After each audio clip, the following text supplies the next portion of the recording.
সর্বকিরা গুচ্ছগ্রাম launch ঘাট এটা আজকে থেকে এই অর্থ বছর আমি যারা নিয়েছি, আমার নাম কামাল উদ্দিন। এই ঘাটে মানুষ নির্বিঘ্নে আসতে পারবে এবং কি ঘোরাফেরা করতে পারবে। আমরা মানুষের সর্বোচ্চ ইনশাল্লাহ নিরাপত্তা দেব। দূর দূরান্ত থেকে যে কোনো মানুষ আসুক, তারা এখানে বিনোদনের জন্য সকল সুযোগ সুবিধা পাবে ইনশাল্লাহ।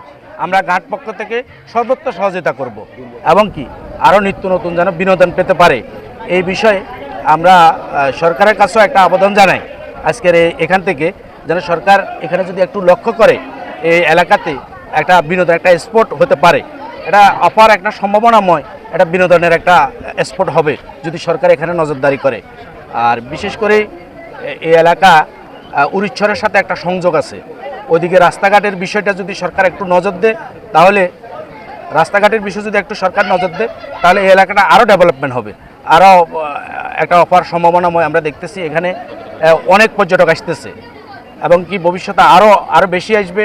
সবাইকে আমরা সুন্দরভাবে এখানে ঘোরাফেরা এবং কি এখানে থাকার জন্য যা কিছু প্রয়োজনীয় আমরা ব্যক্তি উদ্যোগও করতেছি এবং কি উন্নত মানের খাওয়ারও ব্যবস্থা আছে, বিভিন্ন জায়গাও আছে, ঘোরার মতো ভালো একটা স্পটও আছে। আমাদের এই চর্বকিরার যে বুচ্ছগ্রাম যে ঘাটটা আছে, এটা দীর্ঘদিন পর্যন্ত অবহেলিত। তো আমরা চর্বকিরার পক্ষ থেকে এবং এলাকার সাধারণ মানুষের পক্ষ থেকে আমরা চাই আমাদের এই এলাকাটা যেন সরকার একটা সুনির্দিষ্টভাবে একটু নজর দেয়। আমাদের এখানে পর্যটক ব্যবস্থা যেন আগের থেকে আরও ভালো করা হয়। আমাদের এখানে যে একটা বেহাল অবস্থা, নদী ভাঙন এবং বিভিন্ন খাতে আমাদের এখানে অনেকটা এলাকার মানুষের দুর্ভোগময় একটা অবস্থা যাচ্ছে। তো আমরা চাই আমাদের সরকার যেন আমাদের এই এলাকার প্রতিনিধি যারা আছে তারা যেন আমাদের এলাকার দিকে যেন একটু সুদৃষ্টিতে একটু তাকায়। আমাদের যে ঘাট কর্তৃপক্ষ যারা আছে তাদের পক্ষ থেকে যারা আমাদের এখানে পর্যটক যারা আসবেন তাদের জন্য সুব্যবস্থা আছে এবং দিনে রাতে যথেষ্ট পরিমাণ নিরাপত্তা দেওয়ার জন্য আমাদের ঘাট কর্তৃপক্ষ এখানে প্রস্তুত থাকবে ইনশাল্লাহ। যারা পর্যটককে যারা আসবেন তারা নির্বিঘ্নে এখানে ঘোরাফেরা করতে পারবেন।